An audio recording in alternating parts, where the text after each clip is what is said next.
అమ్మగారు, ఏందాయన ఈ అమ్మ కోరిన కోరికలన్నీ తీరుస్తుందా?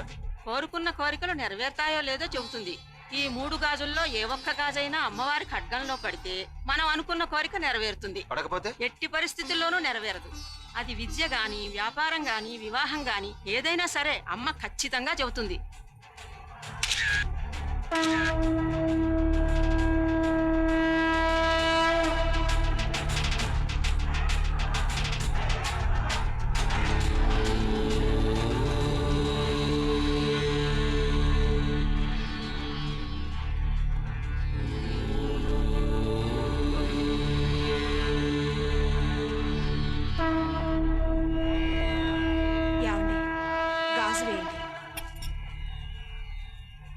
అమ్మా, మాకు పిల్లలు పుట్టేలా దీవించు.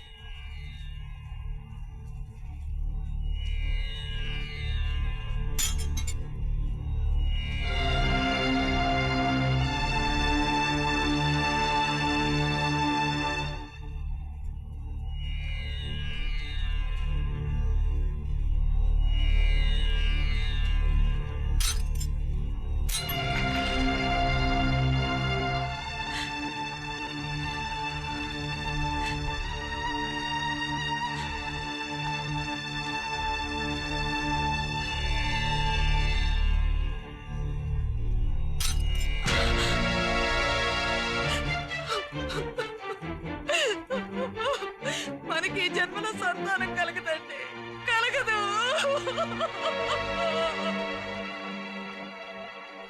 అదేంటి సార్, చదువుకున్నాడు మీకు కూడా మూఢనమ్మకాలేంటి?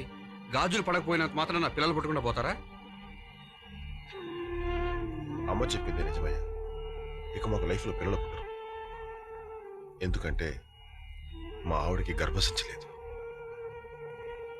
ఆ విషయం ఆవిడకి తెలియదు. తెలిస్తే వంశం కోసం నన్ను ఇంకో పెళ్లి చేసుకోమంటుంది. నేను కాదు అంటే తన ఆత్మహత్య చేసుకుంటుంది. ఆమె నేను ప్రేమించి పెళ్లి చేసుకున్నాను. నా భార్య అంటే నాకు ప్రాణం. అందుకే ఆ భార్య మీద అమ్మవారి మీద నెట్టేసి ఆ దేవతే మనకు పిల్లలు లేకుండా చేసిందని చెప్తే కాస్తైనా ఓదార్పుగా ఉంటుంది.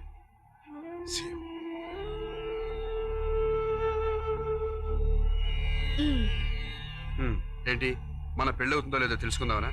చూడు, మనం ప్రేమించుకునేది నిజం. ఒకరు లేకుండా మరొకరు బతకలేమనేది నిజం. ఈ గాజులు అమ్మవారి ఖడ్గంలో పడినా పడకపోయినా 100% మన మ్యారేజ్ జరుగుతుంది. ఓకే? అలా అనుకు వంశీ. వాళ్ళు భార్యాభర్తలైనా కలిసి కాపురం చేస్తున్నా గర్భసంచి లేకపోవడం అన్నది అమ్మవారి అనుగ్రహం లేకపోవడమే. మనం ఎంత ప్రేమించుకున్నా అమ్మవారి దీవెనలు కూడా ఉంటే ధైర్యంగా ఉంటుంది.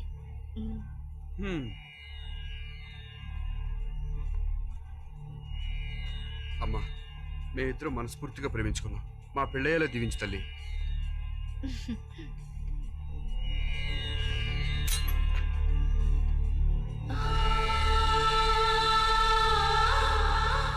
డోంట్ వరీ, వేసింది ఒక గాజే, ఇంకా 2 ఉన్నాయి.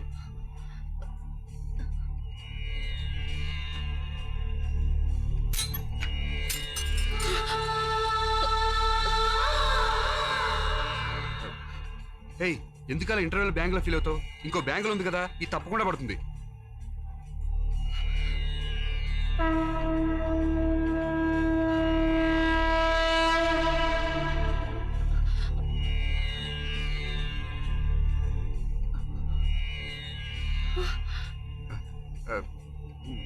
నీ టెన్షన్ చూసి నాకు షేక్ వచ్చింది. నువ్వు నన్ను ప్రేమించేది నిజమైతే ఈ గాజు తప్పకుండా పడుతుంది. అంటే పడకపోతే నా ప్రేమ యాక్టింగేనా? అవును. ఎంత పరీక్ష పెట్టావు తల్లి. అమ్మా భవానీ, నేను మహాలక్ష్మిని ప్రేమిస్తున్నది నిజం. నిజంగా నువ్వు దేవత అన్నది నిజమైతే ఈ గాజుని కళ్ళు మూసుకుని వేస్తున్నాను. దీన్ని నీ దగ్గరకు చేర్చుకోవాల్సిన బాధ్యత నీదే.